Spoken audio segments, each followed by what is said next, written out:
Hello friends, అందరికీ ఇంట్లో కూరగాయలు ఏమి లేనప్పుడు చింతపండు చట్నీ అయితే ట్రై చేయండి, చాలా బాగుంటుంది. చింతపండు ఉల్లిపాయలు అయితే పక్కన పెట్టుకున్న చూడండి. నేను ఇప్పుడు కడాయి తీసుకొని ఆయిల్ వేసుకొని ఆయిల్ హీట్ అయిన తర్వాత ఉల్లిపాయ ముక్కలు వేసుకొని మొత్తం మంచిగా ఫ్రై చేసుకోవాలి. కలుపుతూ ఉండాలన్నమాట, లేదంటే మధ్యలో మాడిపోయినట్టు అవుతాయి. మొత్తం కలుపుకుంటూ ఫ్రై చేసుకోవాలి. ఎక్కువ మాడొద్దు, మంచిగా ఒక 50% అయితే ఫ్రై అయితే సరిపోతుంది. చింతపండు కూడా బాగా నానాలన్నమాట. నేనైతే హాఫ్ అన్ అవర్ ముందు నానబెట్టిన. చూడండి, ఇక్కడ కొంచెం కలర్ వచ్చేసినాయి, ఇంకా కొంచెం రావాలి కలరు. చాలా బాగుంటుంది ఫ్రెండ్స్. మన ఛానల్లోకి కొత్తగా వచ్చినట్టయితే సబ్స్క్రైబ్ చేసుకోండి. వీడియో నచ్చితే లైక్ చేయండి, షేర్ చేయండి, కమెంట్ అయితే చేయండి ఫ్రెండ్స్. చూడండి, ఇక్కడ మంచిగా ఫ్రై అయిపోయినాయి కదా. ఇప్పుడు కొంచెం చల్లారనిద్దాం పక్కన పెట్టి.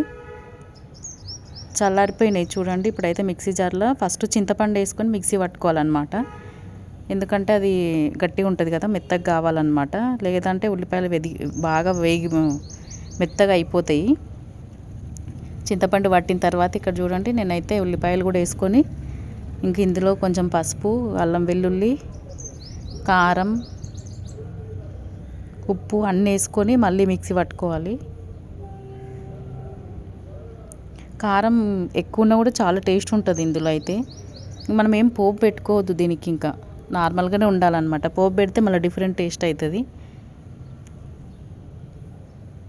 నేనైతే ఒక 3 స్పూన్స్ కారం అయితే వేసిన, ఇంకా 2 స్పూన్స్ సాల్ట్ వేసి మిక్స్ అయితే పట్టిన. చూడండి, చూస్తే బాగుంది కదా.